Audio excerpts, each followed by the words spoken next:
મા બાપની સેવાની કથા. એક ગામ હતું, તેમાં એક વૃદ્ધ ખેડૂત રહેતો હતો. તેની પત્ની પણ વૃદ્ધ હતી. તેને 4 દીકરાઓ હતા. 4 દીકરાઓને પરણાવેલા હતા. 4 દીકરાઓ વારાફરતી મા બાપથી અલગ થઈ જુદા રહેતા હતા. ખેડૂત અને તેની પત્ની વૃદ્ધ હોવાથી કંઈ કરી શકે તેમ ન હતા, છતાં રગડ કરી બંને પોતાનું પેટ્યું ભરી લેતા. તેઓ દીકરાઓ અને વહુના ઉછાળા થવા માગતા ન હતા. એવામાં પુરુષોત્તમ માસ આવ્યો એટલે ખેડૂતે પોતાની પત્નીને કહ્યું, આપણે કોઈ એક દીકરાની ભેગા રહીએ અને પુરુષોત્તમ માસનું વ્રત કરીએ. પત્ની હા ભણી એટલે તેઓ મોટા દીકરાને ત્યાં ગયા. મોટા દીકરાને તેની વહુએ તેમને આવકાર આપ્યો. વાતમાં ખેડૂતે જણાવ્યું, પુરુષોત્તમ માસ આવે છે એટલે અમે 1 મહિનો તમારે ત્યાં રહીશું, વ્રત કરીશું, કથા વાર્તા સાંભળશું, પુરુષોત્તમ ભગવાનનું ભજન કરીશું. જ્યાં 1 મહિનો રહેવાની વાત આવી એટલે મોટા દીકરાને વહુનું મોં વાંકાણો. તેમણે કહ્યું, અમારે ત્યાં સુવાની સગવડ નથી, જેથી તમે નાનાને ત્યાં રહો. ખેડૂત અને તેની પત્ની ત્યાંથી તેના નાનાને ત્યાં ગયા. મા બાપ ઘણા દિવસે આવે છે તેવી જાણી આવકાર આપ્યો. જ્યારે 1 મહિનો રહેવાની વાત આવી એટલે તેમણે ગલ્લા તલ્લા કરી તેનાથી નાને ત્યાં રહેવા જવા જણાવ્યું. મા બાપ ત્રીજા દીકરાને ગયા, ત્યાં પણ તેવી જ પરિસ્થિતિ થઈ. છેવટે કંઈક નિરાશ વધારે તેઓ સૌથી નાના તેને ગયા. નાના સમજીને વિવેક હતો, તેની બહુ પણ સમજો હતી. તેમણે પોતાને ત્યાં મા બાપને રાખ્યા.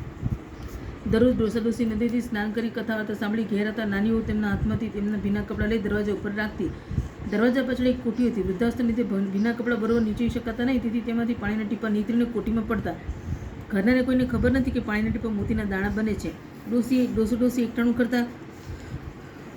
તેથી નાના દીકરાની વહુ દરરોજ જુદી જાતનું જમવાનું બનાવી સાસુ સસરાને ખવડાવતી. તેની પાસે બેસી પંખો નાખતી. આ જોઈ ડોસીની આંતરડી તેમને આશીષ આપતી.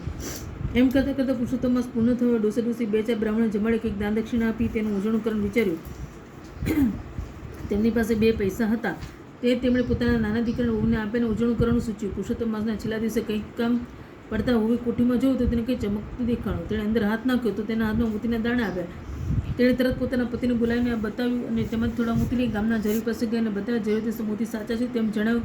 તેમણે તેમના થોડા મોતી વેચી રોકડ રકમ લઈ ઘેરા. મા બાપને વર્તાવતી પુરુષોત્તમ ભગવાનની કૃપાથી આ બધું થયું તેમ તેણે માન્યું.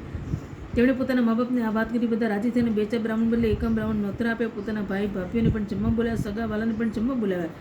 સારી રીતે વ્રતનું ઉજવણું કરવામાં એકમ બ્રાહ્મણે પણ સારી દક્ષિણા આપી. 3 ભાઈઓને તેમની વહુ ભેગા થઈને આસપાસમાં વાતચીત કરતા લાગ્યું કે નાના પાસે આટલી બધી સંપત્તિ આવી ક્યાંથી? ચોક્કસ આમાં કંઈક ગોટાળો છે. તેઓ તરતેણા તર્ક વિતર્ક કરવા લાગ્યા. સૌથી મોટાને વહુએ ધીમે રહીને નાની વહુને પૂછ્યું, આ બધું ઉજવણું તમે ભારે ધૂમધામથી કર્યું, પણ પૈસા આવે ક્યાંથી? નાની વહુએ બધું વિગતવાર વાત કહી. આથી 3 મોટી વહુનો પસ્તાવો થયો. તેમણે નક્કી કર્યું કે હવે પછીનો પુરુષોત્તમ માસ આવે ત્યારે અમે મા બાપને અમારે ત્યાં રાખીશું. 3 વહુ પુરુષોત્તમ માસની વાટ જોવા લાગી. પાછો પુરુષોત્તમ માસ આવ્યો. 3 વહુ સાસુ સસરાને રાખવા લાગી. છેવટે બધા મળી નક્કી કર્યું કે સૌથી મોટા દીકરાને મા બાપ રાખે. છેવટે જે મોતી મળે તેમાં 3 ભાગ રહે તેમ ગોઠવ્યું. મોટા દીકરાને પુરુષોત્તમ માસના પહેલા દિવસે મા બાપને કહી દીધું, તમે નદી સ્નાન કરીને આવો એટલે તમારા ભીના કપડાં અમને આપી દેજો. તેને બહુ નીચો સોય.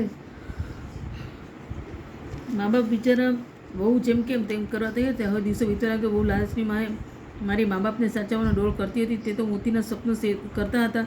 છેવટે પુરુષોત્તમ માસ પૂરો થયો. 3 દીકરાને વહુએ મળી ઉજવણું કરવાનું ગોઠવ્યું. તેમણે તો આખા ગામને જમવાનું આમંત્રણ આપ્યું. ઉજવણું થયું. ગામને જમણ બ્રાહ્મણ સારી દક્ષિણા આપી. બધું કામ પતી ગયા પછી 3 દીકરાને વહુઓ જ્યાં કોઠી રાખી હતી ત્યાં ગયા અને કોઠીમાં હાથ નાખી મોતી લેવા પ્રયત્ન કર્યો તો તેમના હાથમાંથી માટીવાળું પાણી આવ્યું. આથી ધીરજ રહેતા 6 જણાએ કોઠીમાં હાથ નાખ્યો તો પારથી કોઠી હેઠી વેળી. અંદર જોયું તો મોતી શાના પાણી પીને કોઠી ઢીલી થઈ ગઈ હતી. આ જોઈને સૌના મોં પડી ગયા. દીકરીને વહુ ડોસી પર ખીજાને કહેવા લાગ્યા, તમે નાનદેશ રાખી દે પુરુષોત્તમ માસના આવ્યા હશો, અમારે ત્યાં કપડથી ના આવ્યા છો તમે, નહીં તો આમ બને નહીં. ખેડૂતે કહ્યું, દીકરો અમે તો એક જ ભાવથી નાયા છીએ, પણ તમારો સ્વાર્થ અને લોભ તમને નડ્યો છે. ભગવાન તો બધું જાણે છે, એ કોઈનાથી છેતરાતો નથી, પણ આપણે જ છેતરાય છે. બોલો પુરુષોત્તમ ભગવાન કી જય. કાંઠા ગોર માત કી જય.